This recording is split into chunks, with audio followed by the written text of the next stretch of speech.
Hi friends, welcome to லட்சம்ஸ் recipe. இன்றைக்கி நம்ம சேனலில் முருங்கைக்காய் பீர்க்கங்காய் வச்சு தான் ஒரு குழம்பு செய்ய போகிறோம். சிம்பிளாகவும் இருக்கும், ஈஸியாக டேஸ்டியாக இருக்கும். எப்படி செய்யறதுன்னு பார்க்கலாம். வெங்காயம் முருங்கைக்காய் வச்சு ஒரு டிஷ் செய்ய போகிறேன். ரைஸ்க்கு சூப்பராக இருக்கும். இப்போ அதை எப்படி செய்யறதுன்னு பார்க்கலாம். கடாயை வச்சுக்கலாம். அடுப்பில் கடாய் காஞ்சிடுச்சு. எண்ணெய் ஒரு 4 டேபிள் ஸ்பூன் அளவுக்கு சேர்த்துக்கிறேன். எண்ணெய் காஞ்சிடுச்சு. கடுகு 1/2 டீஸ்பூன், உளுத்தம்பருப்பு 1 ஸ்பூன், அதுமாரி சோம்பு 1 ஸ்பூன் வச்சுருக்கேன். இதான் தாளிக்க போகிறோம்.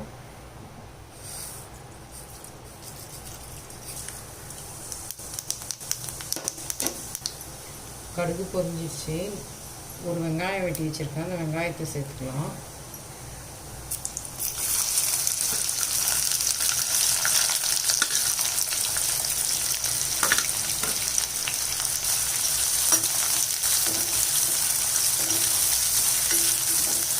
வெங்காயம் வதங்கட்டும்.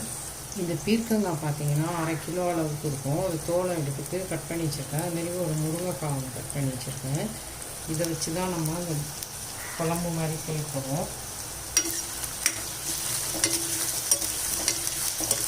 இப்போ பாருங்கள், வெங்காயம் கண்ணாடி பதம் அளவுக்கு மாறிடுச்சு. அதில் ஒரு டீஸ்பூன் அளவுக்கு இஞ்சி பூண்டு பேஸ்ட்டு சேர்த்துக்கிறேன்.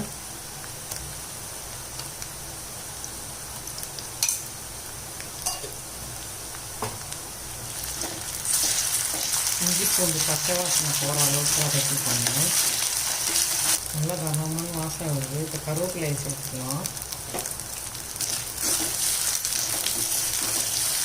இப்போ ஒரு பெரிய தக்காளி கட் பண்ணி வச்சுருக்கேன். அது கூடவே ஒரு 1/4 மூடி தேங்காய் வச்சுருக்கேன். இந்த தேங்காவை பால் எடுத்து சேர்த்துக்க போகிறேன். இப்போ இந்த தக்காளி அதில் சேர்த்துக்கலாம் வெங்காயத்தோட.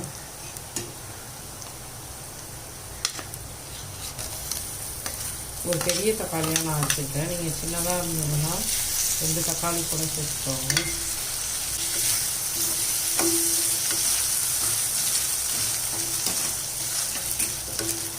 தக்காளி லைட்டாக வதங்கட்டும். இப்போ நம்ம இந்த ஸ்டேஜில் பீர்க்கங்காய் முருங்கைக்காய் குழம்புக்கு தேவையான உப்பு சேர்த்துக்கலாம்.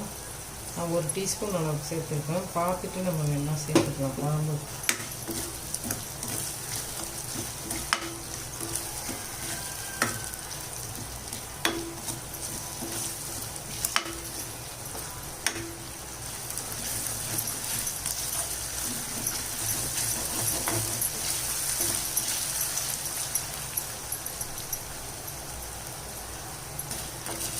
தக்காளி வெங்காயம் இந்த அளவுக்கு வதங்கினா போதும். இப்போ பீர்க்கங்காயை சேர்த்துக்கலாம்.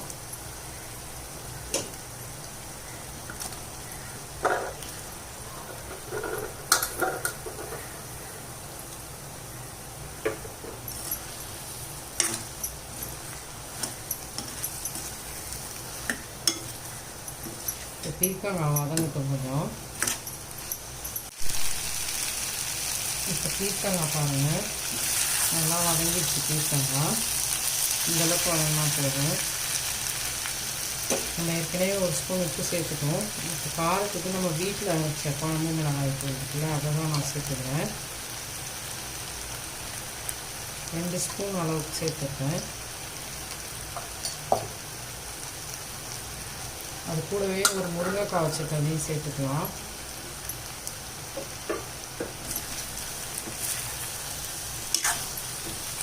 மிளகாத்தூள் நீங்கள் சேர்த்துட்டு காரம் சேர்த்த பிறகு ஒரு தடவை கரட்டி விடுங்க.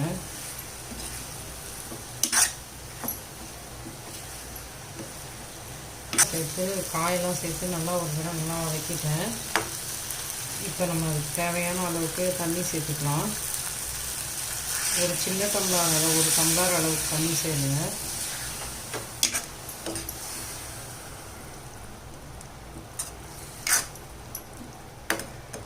உங்களுக்கு எந்த அளவுக்கு திக்னஸ் வேணுமோ அந்த தகுந்த மாதிரி தண்ணி சேர்த்துக்கோங்க.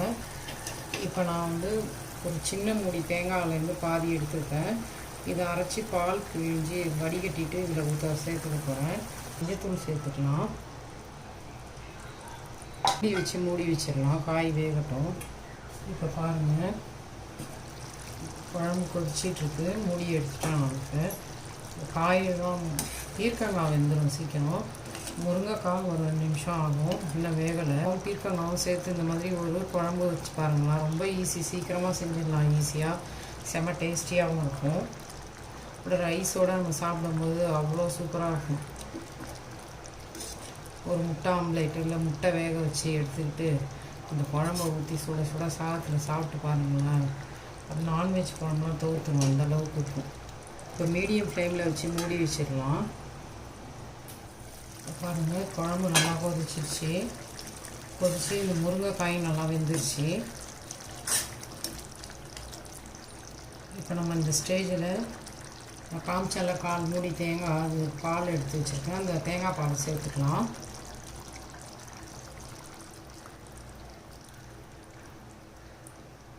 தேங்காய் பால் சேர்த்துட்டேன்.